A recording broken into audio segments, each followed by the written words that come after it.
ঝড় আসার আগে যেমন গুমোট আবহাওয়া দেখে আমরা বুঝি যে ঝড় ইজ কামিং, এবং বিএনপির এখন যেভাবে তারা আগাচ্ছে, আমরা প্ল্যান কিন্তু বুঝে গেছি মাননীয় প্রধানমন্ত্রী, আপনার প্ল্যান আমরা বুঝে গেছি। আপনার বিভিন্ন জায়গায় কমিটিতে, এই যে আপনার গুপ্ত পররাষ্ট্রমন্ত্রী যিনি নিরাপত্তা উপদেষ্টা, বিএনপি সরকারের গুপ্ত, কিন্তু তিনি অন্তর্বর্তী সরকারে তিনি ছিলেন বিএনপির গুপ্ত এজেন্ট, কারণ তিনি কিন্তু নজিরবিহীনভাবে নির্বাচনের 3 দিন আগে এমন একটা চুক্তির মধ্যে বাংলাদেশকে নিয়ে গেলেন, যেটাকে অনেকেই বলছেন যে এখানে আমাদের তো কিছু নাই, সবই তো আমেরিকার জন্য। এটা 3 দিন আগে তিনি নিয়ে গেছেন, এবং হি ইজ দি অনলি গাই। গণ অভ্যুত্থানের বিগেস্ট বেনিফিশিয়ারি যদি বলেন, এটা হচ্ছে এই পররাষ্ট্রমন্ত্রী। আমরা তাকে চিনতাম না। কোথা থেকে আসলেন, উড়ে এসে জুড়ে বসলেন, নিরাপত্তা উপদেষ্টা হলেন, ফ্ল্যাগ উড়িয়ে উনি শপথ নিতে গেলেন, আরেকটা ফ্ল্যাগ নিয়ে তিনি শপথ নিয়ে বের হলেন, এবং তুঘলকি কাণ্ড ঘটে যাচ্ছে। এই যে আমাদের জাহাজ ছাড়পত্র পায় না হরমুজ প্রণালীতে, কেন পায় না? বলেছেন যে আমরা কিন্তু মনে রাখবো, যুদ্ধ শেষ হয়ে যাবে কিন্তু আমরা মনে রাখবো আমাদের সাথে কী ব্যবহার করা হয়েছিল। তো এইটা করার কারণে কি, আপনি একজন আমেরিকান স্টুজকে বসিয়েছেন আমাদের। আপনার সবার আগে বাংলাদেশ হয়ে গেছে সবার পরে বাংলাদেশ।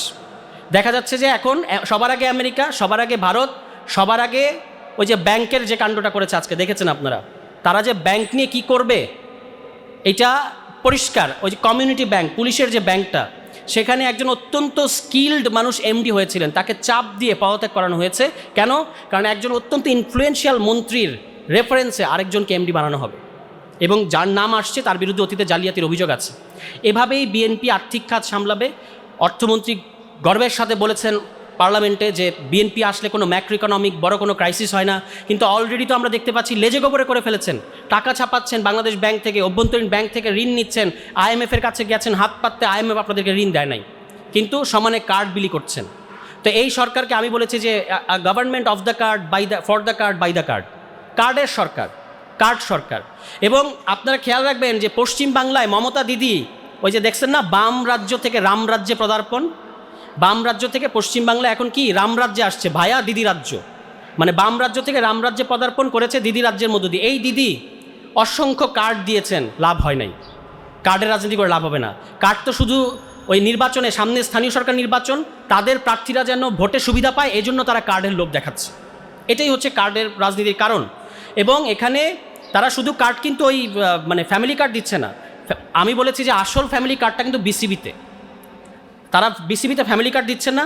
3 স্থায়ী কমিটির মেম্বারের সন্তান ওখানে, ববি হাজাজের স্ত্রী ওখানে, ওই ইশরাক সাহেবের ভাই ওখানে, এর চেয়ে বড় ফ্যামিলি কার্ড আর কি সব জায়গায় কিন্তু। এবং এরকম ফ্যামিলি কার্ড আরও দেবে বিএনপি, আপনারা দেখতে পাবেন, যত দিন যাবে তত দেবে। এবং এটাই হলো বিএনপির রাষ্ট্র দর্শন, তারা সব জায়গায় নিজেদের লোক বসাবে, সাংবিধানিক প্রতিষ্ঠানগুলোতে নিজেদের লোক বসাবে। আমরা যখন এই সংস্কারের কথা বলেছি, গণভোটের কথা বলেছি, এখন তারা বলছেন আমাদেরকে কুইনাইন খাওয়ানো হয়েছে, কুইনাইন খাওয়ানো হয়েছে তাদেরকে। তো কুইনাইন তো ভাই খাওয়াতে হবে, যেরকম জ্বর আসছিল, এই জ্বর আসলে কুইনাইন না খাওয়ায় তো উপায় নাই। আর এই জ্বর আসার পেছনে আপনাদেরও দায় আছে। বিএনপির কিন্তু কতগুলো মানে তাদের হিস্টোরিক্যাল ডিএনএর মধ্যে কতগুলো ব্যাপার আছে। এর মধ্যে একটা হচ্ছে ক্ষমতা ছাড়ার মুহূর্তে তারা একটা গ্যাঞ্জাম লাগায়। 96 সালেও এটা করেছে, 2006 সালেও এটা করেছে, এবং উইথ নো মিস্টেক আপনারা মিলিয়ে দেখবেন, আজকের তারিখ সহ লিখে রাখতে পারেন, আগামীতেও তারা এটা করবে। এখন এগুলোর আলামতগুলো স্পষ্ট।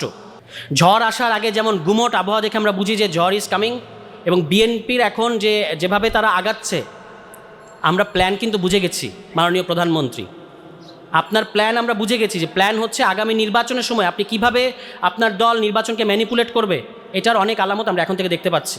কিন্তু মোদ্দা কথাটা হচ্ছে জেনজি এই গণ অভ্যুত্থান করেছে। আমি মনে করি যে আমরা জনগণ বলি ঠিক আছে, কিন্তু এই গণ অভ্যুত্থানটা মূলত এটার হিস্টোরিক এজেন্ট হচ্ছে আমাদের জেনজি প্রজন্ম। এবং এই প্রজন্ম গণ অভ্যুত্থান করেছে। আপনারা ভাবছেন যে ওরা তো টায়ার্ড হয়ে গেছে, বাট আপনারা বুঝতে পারছেন না, ওই যে পরীক্ষা দিয়ে বের হয়ে আসা ক্লাস 8-এর বাচ্চাটা, ক্লাস 9-এর বাচ্চারা যে আপনাকে যে ট্রল করতেছে, ও যে আসছে, এই ঢেউ আপনারা এখনও টের পাচ্ছেন না। ফলে আপনারা যত পরিস্থিতি ঘোলাটে করবেন, এই তাদের ওয়েভ আপনাদেরকে সামলাতে হবে। এজন্য ভালোই জঙ্গি গল্প করে লাভ নাই। আপনাদের মনে আছে আগে আইজিপি ছিলেন শহীদুল সাহেব, একটা বই লিখে কি বলেছেন তাদের জঙ্গি নাটকের ব্যাপারে? শেখ হাসিনা তাকে বলেছেন যে নাটকটা আমার বাসার সামনে না করলেও পারতাম, মানে 32 নম্বরের পাশে না করলেও পারতেন, এটা বলেছেন না শেখ হাসিনা নিজে। এবং নাখালপাড়ায় যাদেরকে জঙ্গি বলে কর্ডন করা হয়েছে, তারা বাইরে এসে সারেন্ডার করতে চাচ্ছে, পুলিশ বাইরে থেকে ছিটকিনি লাগিয়ে দিয়ে তাদেরকে মেরে ফেলেছে। এগুলো ঘটেছে। এখন জঙ্গির নামে কি হচ্ছে? এক আফগান তরুণ নাকি বাংলাদেশে মেহমান হয়ে এসেছিলেন, এবং কোনো রকম পাসপোর্ট ভিসা ছাড়া। কোন বর্ডার দিয়ে? ভারতের বর্ডার দিয়ে। তো ভাই আপনি নাকি শুইও নাকি যায় না এই দিয়ে এই যে সীমান্ত দিয়ে আপনাদের অনুমতি ছাড়া, তাহলে কিভাবে পাসপোর্ট ভিসা ছাড়া যে টিটিপির সাথে সংযুক্ত অর্থাৎ তেহরিকে পাকিস্তান, তেহরিকে তালেবান অফ পাকিস্তান, এই সংগঠনের একজন সংগঠক কিভাবে বাংলাদেশে আপনাদের মানে নলেজে ছাড়া আসলো কিভাবে? এটা আমরা বিশ্বাস করি না। তাহলে এই যে জঙ্গি নাটক সাজাচ্ছেন, মানুষকে ভয় দেখানোর চেষ্টা করছেন এবং এর মধ্যে দিয়ে বার্তা দেওয়ার চেষ্টা করছেন যে অর্থনৈতিক ক্রাইসিস নিয়ে কথা বলেন না, রিফর্ম নিয়ে কথা বলেন না, গণভোট নিয়ে কথা বলেন না, কারণ একটা নিরাপত্তা পরিস্থিতি তৈরি হয়েছে, এখন আমাদেরকে অনেক শক্ত হতে হবে, অনেক কঠোর হতে হবে। এই গল্প আমরা কিন্তু মানে এই প্রজন্ম কিন্তু, আর বিকজ আমাদের কাছে ইন্টারনেট আছে, আমরা জানি পৃথিবীতে কোথায় কী মানে ঘটছে এবং এই জঙ্গি নাটকের পেছনে কী কী কারণ থাকতে পারে এটাও যে আমরা বুঝি না, ব্যাপারটা এরকম না। ফলে এই জঙ্গি নাটক না করে যদি সত্যি সত্যি কোনো নিরাপত্তা উদ্বেগ থাকে সেটাকে সামাল দেন, কিন্তু এর জন্য এতটুকু এক ছটাক গণতান্ত্রিক স্পেসকে আপনারা সংকুচিত করবেন, এটা আমরা হতে দেব না। গণতান্ত্রিক স্পেস যেরকম আছে সেরকম থাকবে, মত প্রকাশ যেরকম আছে সেরকম থাকবে। এই জঙ্গি নাটকের দোহাই দিয়ে বলবেন যে এখন আপনার অমুক অধিকারকে আপনার ছেড়ে দিতে হবে, এটা আমরা ছাড়বো না। এবং গণভোট আমরা আদায় করে নেব, এই প্রাইভেটের বিশ্ববিদ্যালয়ের শিক্ষার্থীরা আদায় করে নেবে। এটা বলে আমি শেষ করি যে 18 সাল থেকে কিন্তু আমরা দেখতে পেয়েছি যে নিরাপদ সড়ক আন্দোলনের সময় থেকে আমাদের দেশের আন্দোলনগুলো সাধারণত এই পল্টন প্রেস ক্লাব, ঢাকা বিশ্ববিদ্যালয় এরিয়াতে হতো, কিন্তু আমরা এই নিরাপদ সড়ক আন্দোলনের সময় থেকে দেখতে পেলাম east West university, BRAC university, এবং ওই ব্লকটা একটা গুরুত্বপূর্ণ ব্লক হয়ে উঠেছে আমাদের আন্দোলনের। 19 তারিখে সম্ভবত 18 তারিখে যখন তারা 18 তারিখে যখন তারা রাস্তায় নামলেন, আমি বাসায় ছিলাম, রাস্তায় নামার জন্য প্রস্তুতি নেব, কিন্তু একটু ভয় ছিল যে কি যেভাবে ব্রুটালি আওয়ামী লীগ দমন করছে। যখন আমি দেখলাম যে ব্র্যাকের সামনে শিক্ষার্থীরা পুলিশকে ধাওয়া দিয়েছে, আমি আর 1 সেকেন্ড অপেক্ষা করিনি, আমি রাস্তায় নেমেছি। ফলে এই শিক্ষার্থীদেরকে ব্র্যাক এখন দেখবেন যে বেশি বললে আবার সমস্যা হবে কি, এই যে এই স্ট্র্যাটেজিক গুরুত্ব নিয়ে তারা দেখবেন যে ওখান থেকে ব্র্যাক উঠে আরেক জায়গায় নিয়ে যাবে, বলবে যে এখানে ব্র্যাক, ইস্ট ওয়েস্ট, ক্যামব্রিয়ান এগুলো একসাথে থাকলে তো ওরা তো ভয়ঙ্কর ঘটনা ঘটিয়ে ফেলে, এগুলোকে একসাথে রাখা যাবে না। এই সমস্ত কুবুদ্ধির দিকে যায়েন না। এরা আছে, এই শিক্ষার্থীরা আছে এবং আরও শিক্ষার্থীরা আসছে, তাদেরকে আপনাদের কমিটমেন্টগুলো ফুলফিল করা ছাড়া অন্য কিছু তারা শুনতে চাইবে না। ফলে গণভোট এই জনগণ, তরুণ শিক্ষার্থীরা এটা আদায় করে নেবে, এখান থেকে কোনো বাইপাস আপনাদের সামনে খোলা নাই। সবাই ভালো থাকবেন, আসসালামু আলাইকুম। 15-16 তারিখের দিকে যখন ঢাকা বিশ্ববিদ্যালয়ের বিভিন্ন হলে শিক্ষার্থীদেরকে বের করে দেয়া হলো এবং উপর মহল থেকে, সরকার থেকে যখন ভিসিকে চাপ প্রয়োগ করা হলো যে প্রত্যেকটা হল খালি করে দিতে হবে, তো ঠিক ওই মুহূর্তটাতে দেশের বেসরকারি বিশ্ববিদ্যালয় যতগুলো আছে, প্রাইভেট যতগুলো বিশ্ববিদ্যালয় আছে, তাদের থেকে আন্দোলনের ডাকটা আসে এবং একটা ক্রিটিক্যাল মোমেন্টে সেই ডাকটা আসে। বেসরকারি বিশ্ববিদ্যালয়ের যে শিক্ষার্থী বন্ধু বান্ধবরা ছিল বা জুনিয়ররা ছিল, ওরা আমার মনে আছে যে 18 তারিখে ওরা সারা দেশে অবস্থান কর্মসূচির ডাক দেয় এবং তাদের এই ডাকের কথা শুনে আমি আমার বাসা যাত্রাবাড়ির ওদিকে, আমি আমার বাসায় না গিয়ে আমি 17 তারিখ রাতে আমি আফতাবনগরে চলে যাই, কারণ আফতাবনগরে বেশ কয়েকটা ইউনিভার্সিটির, প্রাইভেট ইউনিভার্সিটি একসাথে অবস্থান করছে। সেখানে ব্র্যাক ইউনিভার্সিটি আছে পাশেই, ইস্ট ওয়েস্ট ইউনিভার্সিটি আছে, তার একটু সামনে ইউনাইটেড ইন্টারন্যাশনাল ইউনিভার্সিটি আছে। তো 18 তারিখ সকালে আমার ঘুম ভাঙে হচ্ছে গিয়ে হেলিকপ্টার এবং অ্যাম্বুলেন্সের আওয়াজ শুনে। একটু পরপর মাথার উপর দিয়ে হেলিকপ্টার ঘুরছিল এবং একটু পরপর একটা একটা করে অ্যাম্বুলেন্স যাচ্ছিল। আমি জানি না অ্যাম্বুলেন্সগুলোতে কতগুলো লাশ যাচ্ছিল। আমি 10 তলার একটা বিল্ডিংয়ে অবস্থান করছিলাম, তো 10 তলার ঠিক সেই 10 তলার উপর থেকে আমি নিচতলা দিয়ে যে অ্যাম্বুলেন্স যাচ্ছিল সেইগুলো আসলে আমি শুনতে পাচ্ছিলাম। এবং একটা সময় যখন সকালবেলা আমি নামি আমার বেসরকারি বিশ্ববিদ্যালয়ের বন্ধুবান্ধবের সাথে তাদের অবস্থান কর্মসূচিতে যোগদান করতে, তখন তাদের চোখে মুখে যে উদ্যম, যে স্পৃহা দেখি, তারা এক একজন কপালে আমাদের দেশের জাতীয় পতাকা বেঁধে নেমেছিল।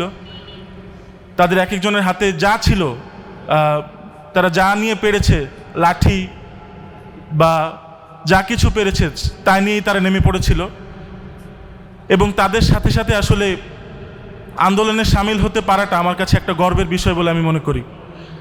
ঢাকা বিশ্ববিদ্যালয়ের সাথে তো আমি ছিলামই, এই বিশ্ববিদ্যালয়ের শিক্ষার্থী হিসেবে আমি জুলাইয়ের 5-6 তারিখ থেকে জুলাইয়ের 15-16 তারিখ পর্যন্ত ছিলাম, কিন্তু এর পরবর্তীতে 18 তারিখ থেকে শুরু করে 23-24 তারিখ পর্যন্ত আমি BRAC university, north south university, east West university এবং ইউনাইটেড ইন্টারন্যাশনাল ইউনিভার্সিটির অসংখ্য বন্ধু বান্ধবের সাথে যোগদান করি। এবং সবচেয়ে খারাপ লাগার দিকটা এটা হচ্ছে যে আমরা ঢাকা বিশ্ববিদ্যালয়ে বা অন্যান্য যারা যেসব পাবলিক ইউনিভার্সিটি আছে তারা আসলে বিভিন্ন ধরনের ক্রেডিট নিয়ে বিভিন্ন সময় কামড়াকামড়ি করলেও প্রাইভেট ইউনিভার্সিটির শিক্ষার্থীরা কিন্তু আন্দোলন করেছে।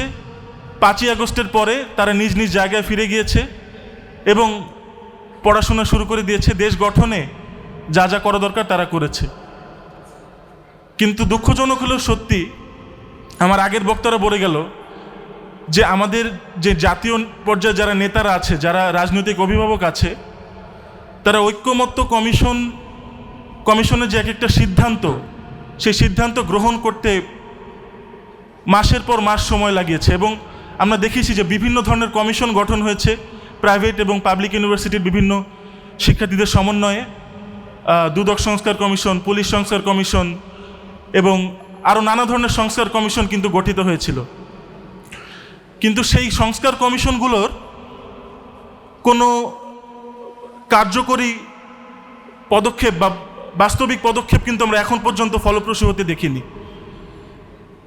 যেই জুলাই সনদ বা যেই জুলাই গণভোট নিয়ে এত আমাদের আশা আকাঙ্ক্ষা ছিল, সেটা বাস্তবায়ন করতেই আমাদের নির্বাচিত সরকার টালবাহানা করছে।